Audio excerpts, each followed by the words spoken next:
Hey there, I'm Lee Ullman here with some big news from the National Young Farmers Coalition. We're partnering with Heritage Radio Network on a special season of The Farm Report.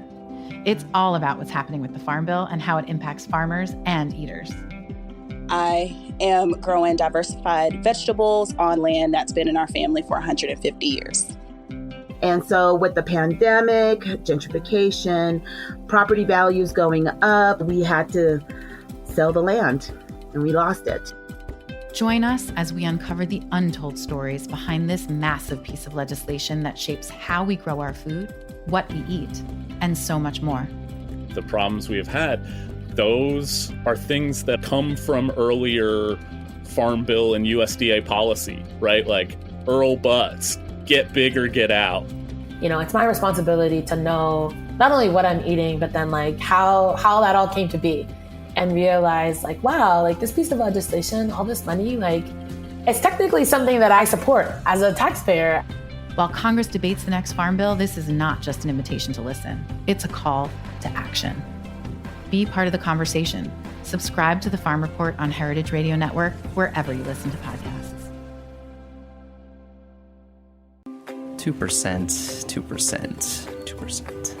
The 2%'s right over here. Oh, hey, Jenna. I didn't know you shopped here. Yeah, anything to support local food, know what I mean? I definitely do, though that's not the only thing you do in the name of good eats, obviously. Well, true. I also host Eating Matters every Wednesday at 5 p.m., where we talk about food policy and how it impacts all of us. Be sure to tune in. All right, gotta get the plug in there, I get it. Yep, I'm #shameless. You know what else you can do to support the local food community, right? Well, yeah, make a donation to Heritage Radio Network, the world's pioneer food radio station. That's right, and I gotta call you out on the whole local thing. What do you mean? Well, the Farm Report, A Taste of the Past, Japan Eats, those are shows that take you around the country and the world. I'll give you that. So how can listeners give their support? It's pretty easy. Just go to heritageradionetwork.org and click on the big red heart in the top right corner. It's pretty easy from there. Thanks. Today's program is brought to you by Nettle Meadow Farm Cheese and Spirits Pairing, taking place on Saturday, June 18th at Nettle Meadow Farm. For more information, visit nettlemeadowcheeseandspirits.com. That's NETTLE, meadowcheeseandspirits.com. I'm Mike Calamecco from Food Talk. You're listening to Heritage Radio Network, broadcasting live from Bushwick, Brooklyn. If you like this program, visit heritageradionetwork.org for thousands more. We talk about food, we talk about music, with musical dudes. Finger on the pulse, snacky tunes.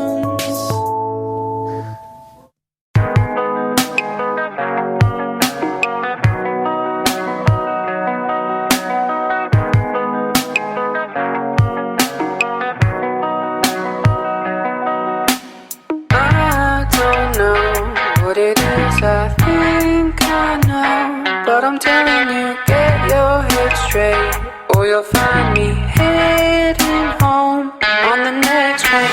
I know I set the tone back when I let you go. I realize it's too late. When I think of you, I hesitate to move. I find that I'm stuck off track. I know I set the tone back when I let you go. I realize it's too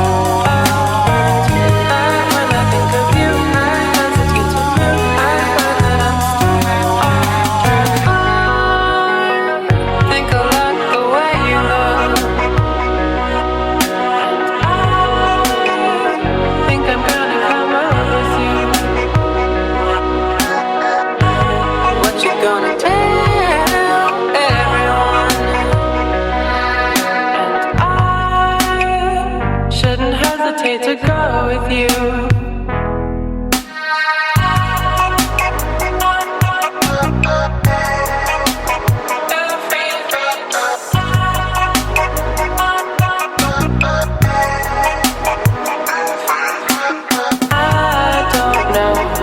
It is you think of me, but I'm telling you, don't be afraid, 'cause I know that sometime soon you will need me. I know I set the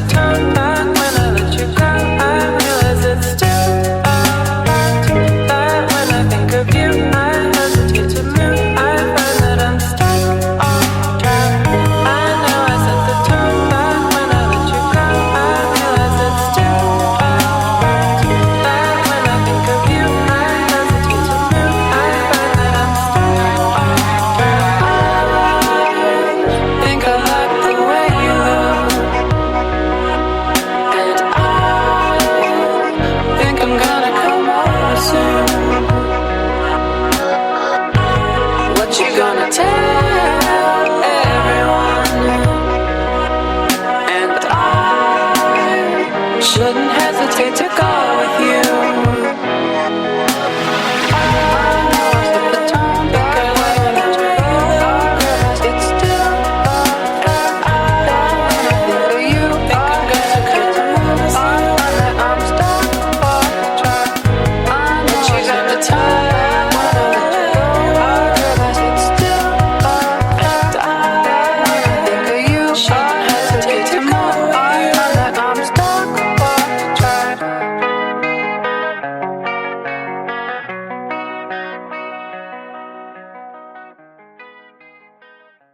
Hello and welcome to Snacky Tunes. I am one half your host, Darin Bresnitz. We are sitting in HomeState in LA, but I feel like we could be in Austin, right?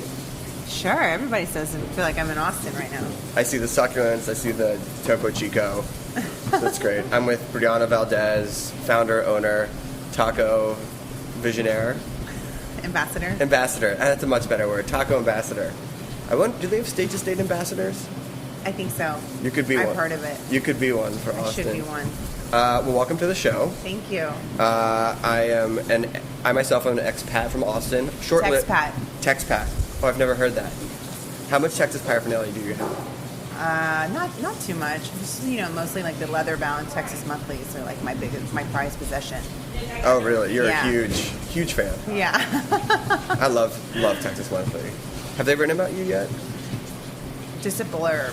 There's a piece that has been in the works, I've been told, but I haven't seen it yet. But the founder has been in a couple of times. All right. That's I feel like pretty big. People in Texas love nothing more than to writing about like Texas things. Oh yeah. They that's like Texas #1 and everything else. So we were sitting here in LA, but you are from Austin originally, right? Actually born. My and parents you're lived from Texas. From Texas all over, yeah. My parents lived outside of Houston when we were born, but I'm a triplet, so we were born in the biggest next city, so that was Houston. Huh. And then we moved to Victoria, which is a small town in Texas, and then from there moved to Dallas area, then to San Antonio, then back to Houston area, where I finished high school, and then went to college in Austin at St. Edward's. Wow. So you're like one of the very handful of people that did not go to UT. Yeah. But you lived in Austin. Mom cooked, dad cooked, grandma cooked. Where'd you fall in love with Texas food? When I left. Oh. Yeah. Oh, so you took it for granted. Yeah, absolutely. I thought it was just kind of on every corner. I thought Texas food was Mexican food. No. And then it was a real culture shock coming out to LA and ordering queso and getting a bowl of cheese and ordering a frozen margarita and having everybody look at me like I was crazy. And you've been here since 2000, right? Yep. So you take it for granted. What was that when did you first go back to Texas and you ate a taco? What was that like? How long did it take for you to get home?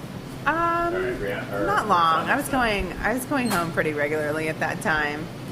And, it hadn't been such a long departure from the food that, I went back and said, okay, let's definitely make time for that. But the more time that went on, the more of an absence I realized that existed here, and for me personally, but for the city at large. And so I just would always check in to see, had anybody done it yet? I'd check in on the websites, the blogs. Nobody was doing it, and I waited for almost 10 years. 10 years. Yeah. I remember that, especially in New York, and then at times when I come to LA, I'd be like, where are the breakfast tacos? Yeah, where are they? They gotta be here. And I'm sure it seems so simple to you that it's like, how do these not exist? That's a question that I know I ask myself over and over again, but it was a question I think so many people from Texas who have moved to other cities ask themselves, because again, something we thought was ubiquitous, but it's definitely not. So that was the bummer, but it was also the exciting part. Did you feel that moment when you were getting started and everything started to formulate? You're like, please don't let someone scoop me. Please don't let someone scoop me. Like, please don't let someone. There was a mad sense of urgency. I mean, I just felt like I didn't know who I was up against, but I figured if I was going at and making them go for it, that somebody else must have been. I mean, I just couldn't imagine that nobody else was. So I remember another restaurant opened up downtown, and I was really bummed because I thought they beat me to it, but it was actually a bit of a different presentation. All right, so for those who don't know, because the Texas breakfast taco, some people may have had eggs on a tortilla in a restaurant or a hotel somewhere, but for those who've never had the Texas style of a breakfast taco. What is it, and how is it different from everything else? I think that the best way to describe it is, the broadest term to describe a breakfast taco is simplicity. So simple. Deceptively simple. It's deceptively simple. Right? Absolutely. Yeah. Thank you for clarifying that. Because you eat it and you go like, I can do this. And then you try and do it and you're like, what am I missing? What did I make a mistake on? Yeah. But it's like eggs. It's usually eggs and one other ingredient. Yeah, that's how we do it at HomeState. People get creative and want to have it the way that their grandma, their mother made it for them. So we let them add items onto the taco, but yeah, we definitely want to present something really simple. And if you think about it, I think of it as a food that your mom would have made you with leftovers. So, for example, like our migas, which is not a taco here, but it's a classic taco in Austin, the migas taco. So we serve 3 different kinds of migas, but they're scrambled eggs with crispy tortillas and onion, and cheese. But the reason why that dish was born is because moms or grandmothers had leftover tortillas from the night before, and it was a way to utilize them and make something pretty filling. So it's resourcefulness, just like a lot of the current food trends. A lot of retro trends going back to way people used to eat, and also making the most out of things that people may have thrown away. A real like yoke to shell type of approach. Yeah. So when did this idea start to formulate? So you were in California working for Thomas Keller for a while, right? Yeah, I worked for him for 4 years. So fine dining to breakfast taco, the natural jump. Everyone, But I mean, I'm sure that for those who haven't been here, it's a tight space, but I'm sure his approach to like space and use and precision has helped in growing what is this like amazing taco joint. Thank you. Absolutely. I call that time in my life my restaurant university. It was a really big learning experience for me, and I tried to take everything in and really learn everything I could. So absolutely, I think I've always had a love for hospitality. I was in hospitality before I worked for Thomas Keller. I worked in the spa industry. And then definitely honed it with Thomas Keller. And then his partner, Laura Cunningham, is still my mentor. And she's really credited with creating the level of hospitality that exists at French Laundry. I remember she told me that she hired a ballet dancer to come in and work with the staff to help them learn how to move elegantly in a very small space, because the French Laundry is very small. So same here. We are 900 square feet, and we open every Saturday and Sunday with 17 staff members. It's absolutely crazy. We have 4 tables, and somehow we have about 500 people on the weekends. And a line out the door, right? Yeah. So you've been open for how many years now? We're almost at 2.5. How do you feel? How was year 1 versus year 2 versus year 3? Such a huge feeling to have such a place that continues to grow every month. It just when you think everybody's heard about HomeState, that would want to come to HomeState, there's another rush of people that find out about it. And then we have the thing I think I'm most proud of is that our guests that come back. We have some people that come every day, every other day, 3 times a week, 4 times a week. So our return, the amount of times that people visit us is pretty incredible. I think really unique. So where did the original recipes come from? Were you a chef? Did you work with somebody? Where did you decide? Because your breakfast tacos are not traditional, and like in some ways they have a lot of great toppings and the combinations. So where did you get started in saying like, we're going to narrow it down, but it's going to be authentic and yet a little re-inspired? Absolutely. I think that was the biggest challenge, to really narrow it down, because Texas has such a big story to tell, and a lot of versions of it, and I think trimming it and editing it was the biggest challenge. So deciding that I wanted to do not focus on barbecue, really focus on the breakfast taco. I actually was very lucky to have a lot of chef friends who helped me. We did pop-ups along the way and figured out what was the difference between Los Angelinos taste buds and Texans taste buds. What was the difference? What were some people going to be drawn to here that was not necessarily predictable? Something that we thought from Austin. So those pop-ups were really informative. And helped us kind of continue to trim things down. And then I actually worked with a French chef at the very beginning who has an amazing pedigree. And so he helped lend a lot of French techniques to a lot of what we do here, which nobody really knows. It's for your eggs and things like that? Yeah. Huh. Yeah. God, you gotta love that, right? Look at that smile. It's so awesome. And then, of course, fresh made tortillas, which I think without those, why even bother? Why even bother? I mean, I think my main goal and mission in life is to make the best version of itself, and itself being breakfast tacos and tacos in general and queso. It's very simple, and I'm sure there are a lot of people out there who think they could pull it off, but really there's so much intention that goes into every ingredient, every process, and so that when you get your simple taco, it kind of blows your mind. I mean, I had one today, I felt like I was going to black out. It was so good. It was a trinity. It's so simple. So good. But it's just so good. We'll get some of them at work at times, and I will start with 2, but no, I'm going to eat 4, and do that thing where I'm walking to the water cooler and go, what's that? And then even like 2-3 hours while still sitting in the foil, I eat it, and I'm just like, damn. Thank you for bringing that up, because there's something that happens inside the foil. I don't know what it is. And I don't know what it is, but it's like a magic machine where it just thinks all the flavors and textures come together and create like the perfect bite. It's like this taco. It's a taco atmosphere taco system. It's a taco system. All right. Well, we're going to take a quick break. We're going to have a track from Small Black, and then we're going to come back and we're going to talk about how local obsession, expat home, and then your work with different bands and the Silver Lake Conservatory of Music. Great. This is Briana Valdez from HomeState, and this is Small Black live on Heritage Radio Network.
Everybody knows. Everybody knows what you say. Everybody knows. She is. She will be. She is. She will be. So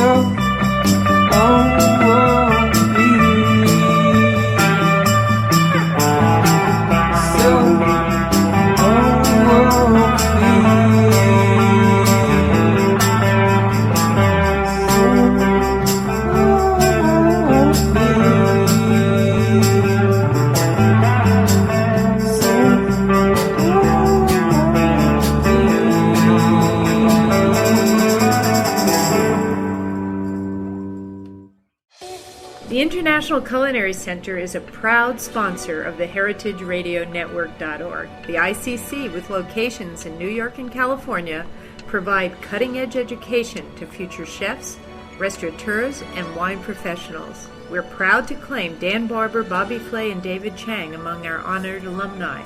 This is Dorothy Cann Hamilton from Chef Story. Check out our ICC website at internationalculinarycenter.com.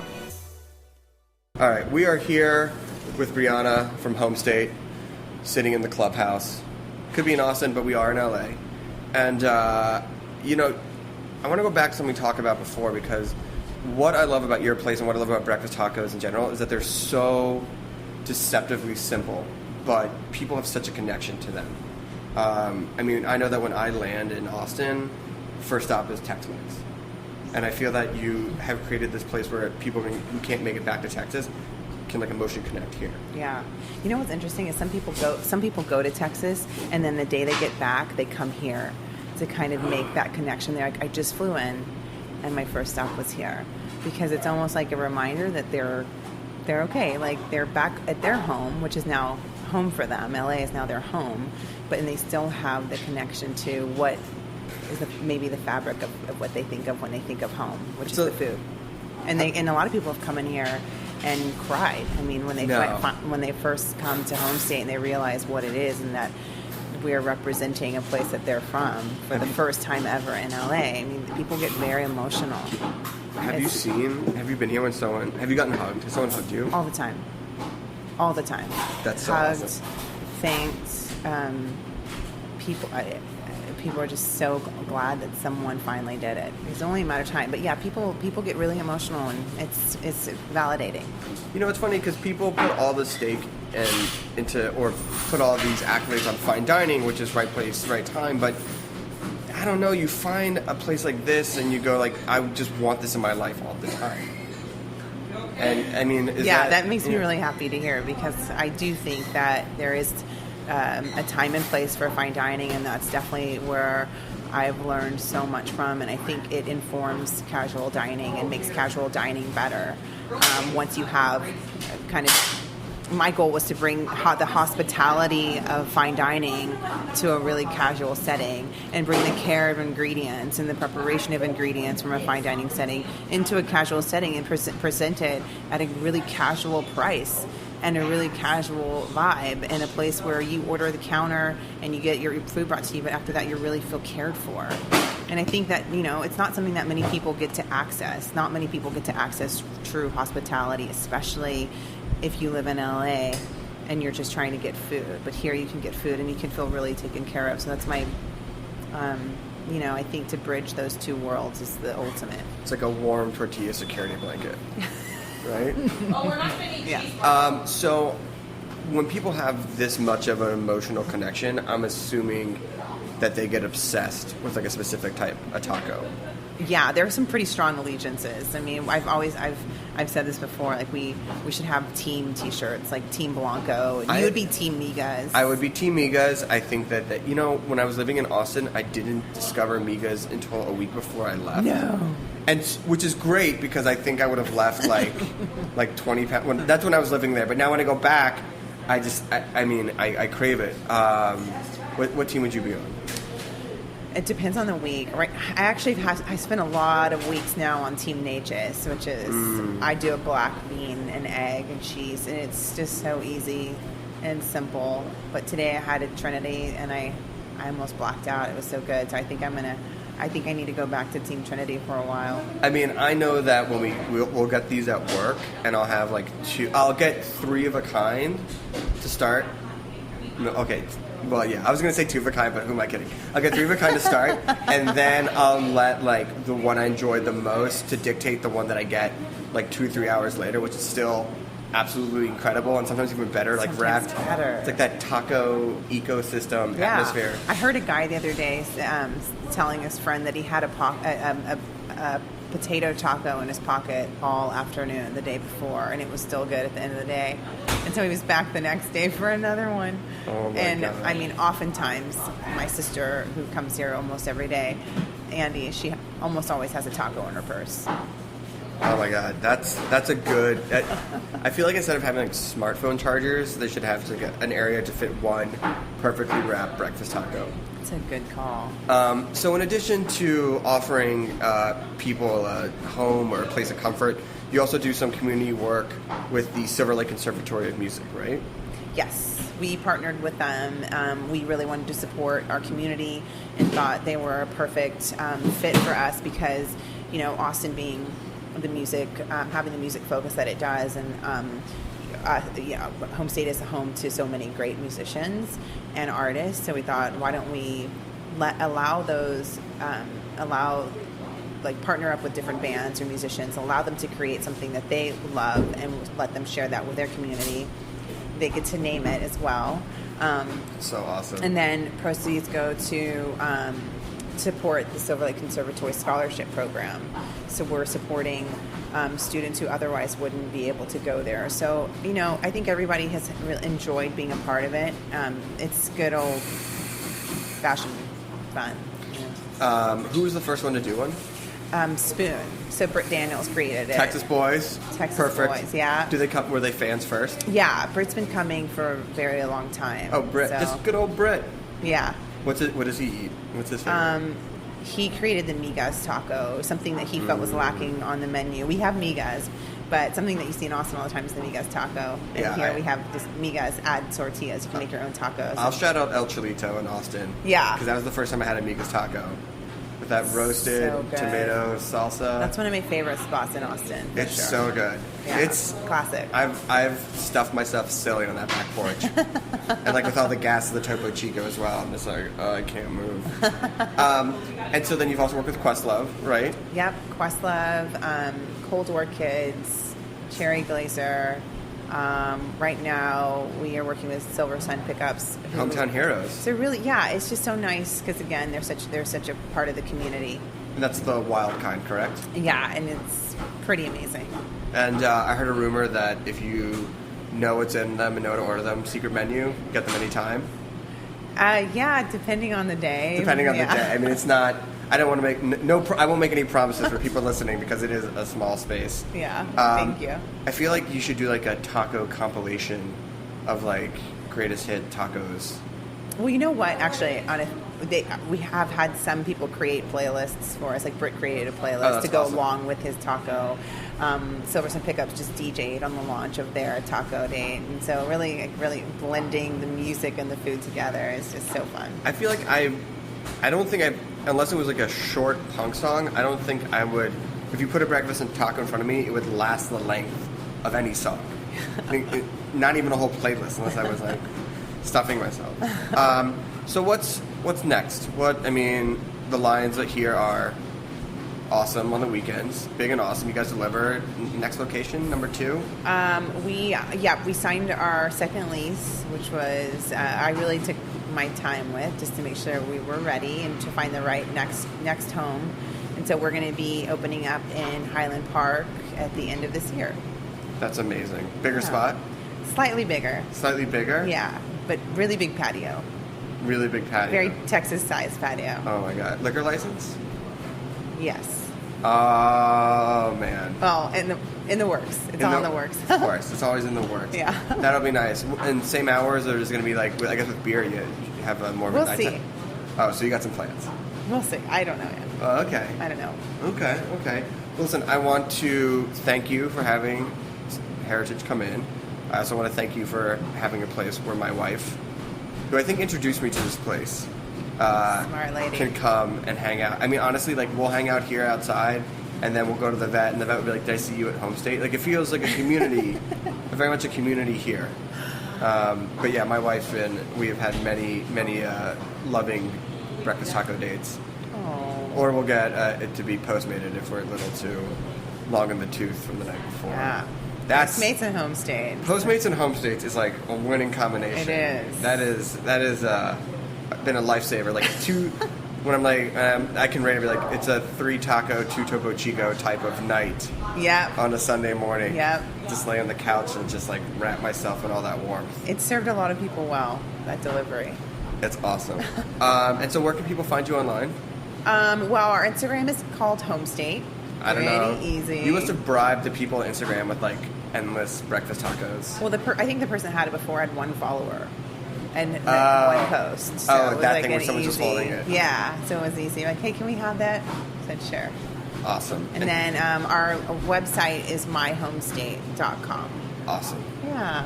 Awesome. Well, thank you. Thank you. Everyone from whoever lived in Texas and now lives here. Thanks you. And we have an awesome track from She Keeps Bees, which has one of my favorite breakdowns ever from Heritage.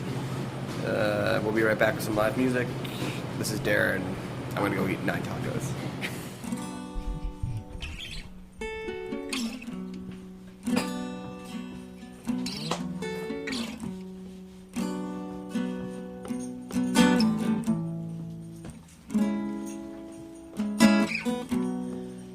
Gonna try and change him.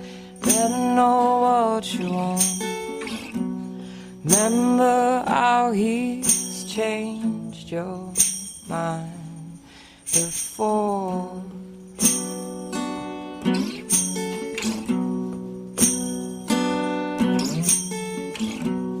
Long as I have waited to knock the crust off you, swirling everything around me as if I make you my moon.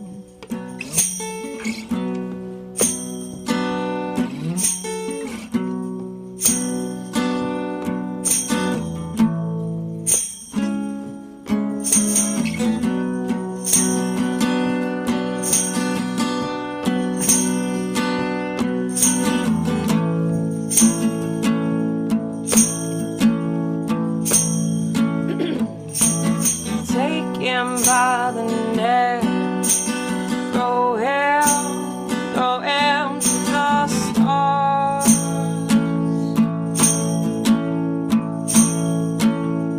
I will take him by the neck, throw him to the stars.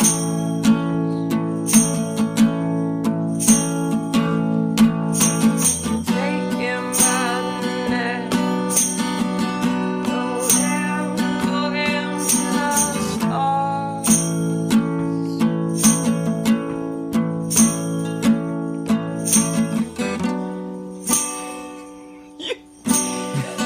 Great tambo over there. Man, we are killing it. So it's going to be a lot fuller in the album. Nettle Meadow Farm Cheese and Spirits Pairing is a celebration of good food and beverages in the newly restored Barn Loft event venue at Nettle Meadow Farm in Thurman, New York. On Saturday, June 18th, come sample and savor, then buy your favorite cheeses and beverages to take home. Nettle Meadow cheeses have been praised highly in national media and have won prestigious awards from the American Cheese Society. Taste samples of goat and sheep cheeses paired with an array of local regional wines, beers, and ciders. You'll never forget your first sample of rich, creamy Koenig, Nettle Meadow's trademark cheese. In Esquire, our very own Anne Saxelby said, Koenig, it may very well be the sexiest cheese in the USA. Nettle Meadow Farm is a goat and sheep dairy and cheese company in Thurman, New York, just below Crane Mountain in the Adirondacks, between Gore Mountain, North Creek, and Warrensburg. It's owned and operated by Lorraine Limbiase and Sheila Flanagan. Both have a great love of animals, artisan cheese, and the unique challenges of farm life. Nettle Meadow Farm was originally founded in 1990, and it's the home of over 300 goats, dozens of sheep, and a variety of farm sanctuary animals. Again, the Cheese and Spirits pairing is Saturday, June 18th. For more information and tickets, visit nettlemeadowcheeseandspirits.com. That's Nettle, meadowcheeseandspirits.com. Welcome back. We have the Undercover Dream Lovers live in studio. Welcome, guys. Thanks for having us, man. Thanks for letting me crawl over all your gear in here. I mean, by count, I see like 2,023 pedals. Am I close? I think you're a little short. Yeah, okay. I would count again. Yeah. Okay. Yeah, we're gonna take a quick pause. We're gonna do this. You want to go around the room and introduce yourselves? Sure. My name is Matt Koenig, and I started the project, wrote the songs, and play guitar and sing. I'm Galen. I just play guitar. Wow, don't just play guitar. No, I just play guitar. Okay, just plays He's guitar. Just a guitar player. Okay, just a guitar player. We've got just a keyboard player over here. Okay. Yeah, my name's John Paul. Okay. And I'm Shane, and I play bass. Oh, okay. It's always interesting to kind of hear the process of how something goes from like a solo bedroom-esque project and how that kind of gets started, and then how it evolves into having just a guitar player and just a key player and just a bass player added in. But like, what was the kind of process of evolving this from one man to multiple men? It's been pretty fast-paced. The project, I was away from music for a few years, and finally got to recording 5 songs. I spontaneously threw it together in a 2-week period, and kind of getting the guys together was really fast too. We had a show booked at Baby's All Right, and just spread the word, and we're let's find a drummer, let's find a keyboard player, let's find a guitar player. And when you say let's, is that the royal we? Well, I guess I always speak in we. Oh, okay. Personally, I have a tendency to be we should do this, and I mean can you do this for me?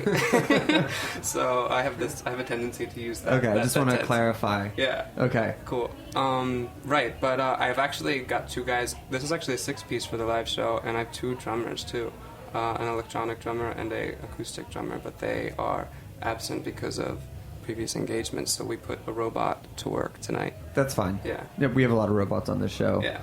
So what are you essentially looking for when you're when it goes from royal we to collective we? Right. So when I do it in my room, when I started everything, it was mostly me just wanting to get something that I could take it from royal we to collective we. I just wanted to be out playing, but I had no material, and I just decided I needed to make something. So I did it really fast, and I didn't think, oh, this is going to be good for this guy to play or that guy to play. I just knew I needed to put some songs together so I could get out there and be doing it in person. So I was what's the fastest way? Just throw all these ideas at the wall, throw all of these songs on the table, and then everyone here is so talented. They just came in, the parts were already done, so they're sick, this is easy, we can just play this.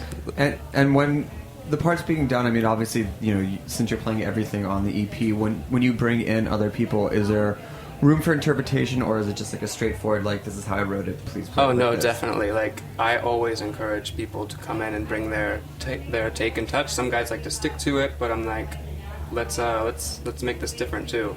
I didn't initially have the grand vision figured out starting the first EP.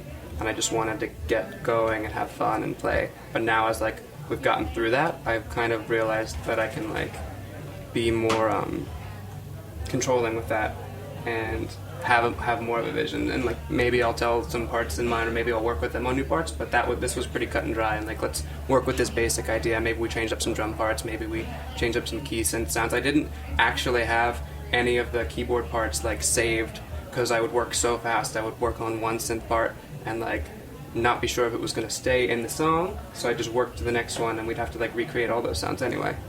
Gotta get a good synth guy for that. Yeah, that's true. Can we hear a song? Yeah, definitely. What's the name of the first one? This first track's called The Master, and it's off the first EP, Wallets in Style.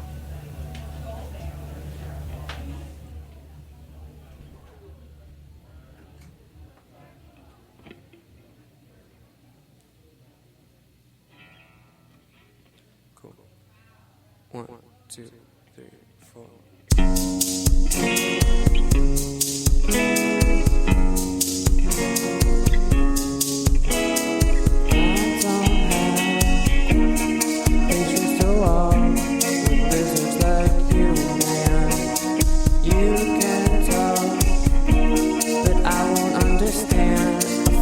Like you, man.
I can't get over this amp that you guys brought.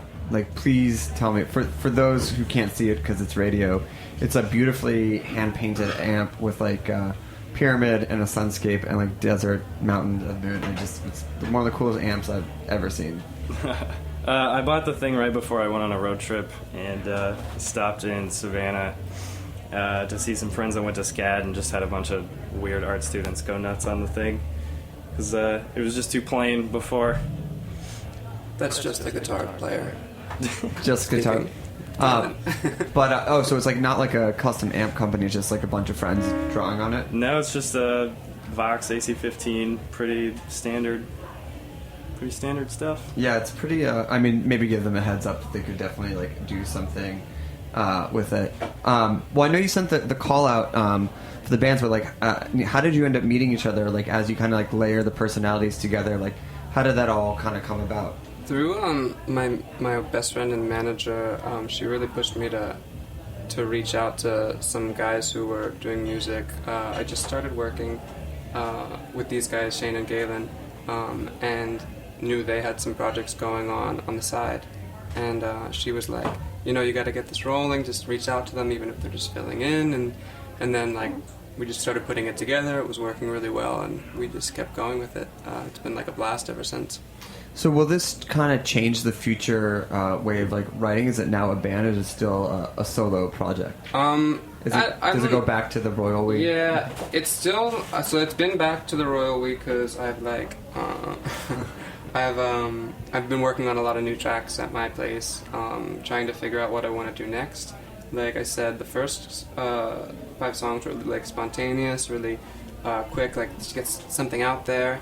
I'd rather in the future, instead of just writing 5 songs and putting out 5 songs, write like 10 or 20 songs and choose like what I think is the best and the most clear and cohesive and like conceptually together, like a full idea.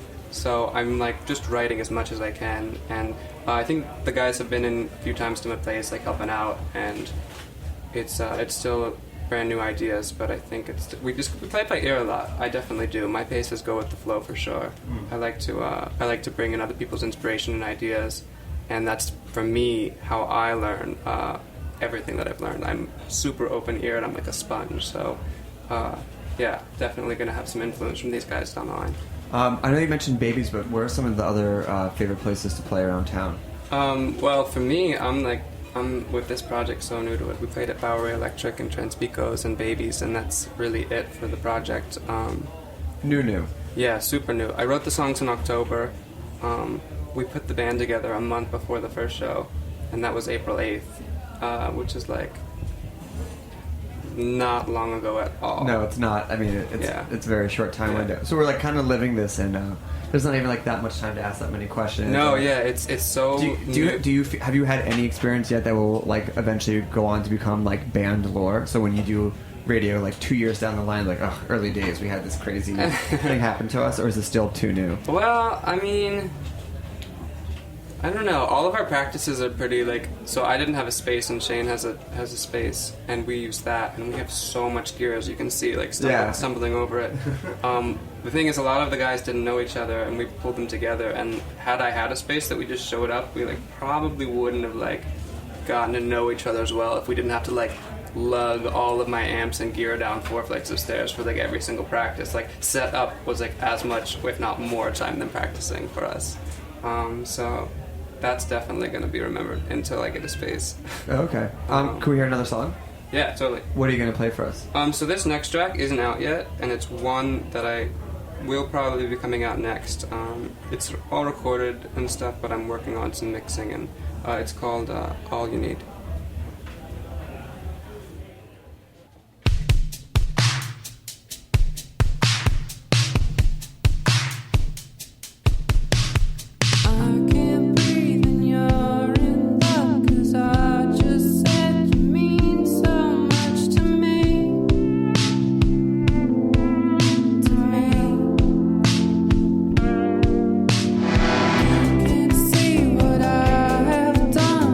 This is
really like the name of the band. Where did it come from? Oh yeah, so I was out of town for 3 months around Thanksgiving, staying with my folks, and songs were done. I had just written them. I knew I wanted to come back and get playing, but hardest part, I still did not have the band name, and I was thinking of everything, writing before I left, writing so many names down on my phone, and nothing was sticking. And it was a really late night, and my mom always has this, she's got all these weird teas, and she has this valerian root tea, and I don't know if you've ever heard of that, but it's it knocks you out, and before it knocks you out, you kind of get really loopy, and if you're not tired, you get in this weird disoriented headspace, kind of like a lucid dream. And so I had some valerian root tea, the weird headspace, and I was just thinking of names still, and I had pillow over my face and just thinking, and Undercover Dream Lovers popped into my head, and it was one of those moments where I'm I should write this down right now, and I almost didn't because I was so tired. I'm just do it. So luckily I got myself up and just wrote it on my phone, and next day was this is sick, this flows. I just really liked it, so yeah. It's really, I mean, it rhymes and it just sounds so nice. I feel like there could be just a good piece on just how bands got their names, but I've not heard the valerian root tea method yet. It's very one of a kind. Yeah.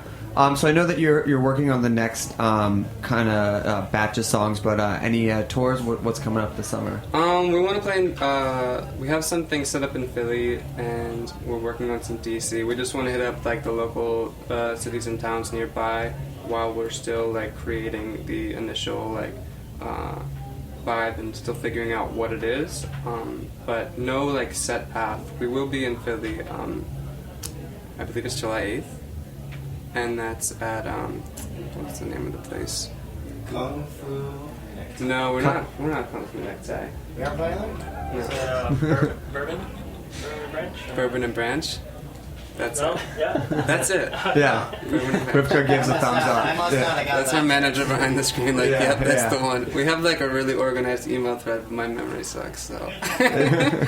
We want to make sure we have time for one more song, but where can people get the EP? Where can they? Yeah, you can kind of get all the information. The internet, but it's a wide place. Narrow it down. SoundCloud will definitely get you some of the songs downloaded on Bandcamp. We have a website, undercoverdreamlovers.com. And you can check us out there. Lots of cool photos, all that stuff, which we've done all ourselves, which is really DIY to the max. We've put everything together ourselves. So go check it out. Hopefully you guys like it. Awesome. Big shout out to Remy, who put me in touch with you guys. Really appreciate it. Thanks for tuning in. Thanks for coming on the show. The collective we. And we will be back next week with another episode of Snacky Tunes. What's the name of the last song? This one's Lovelitude. Okay. Thanks for listening.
about food, we talk about music with musical dudes.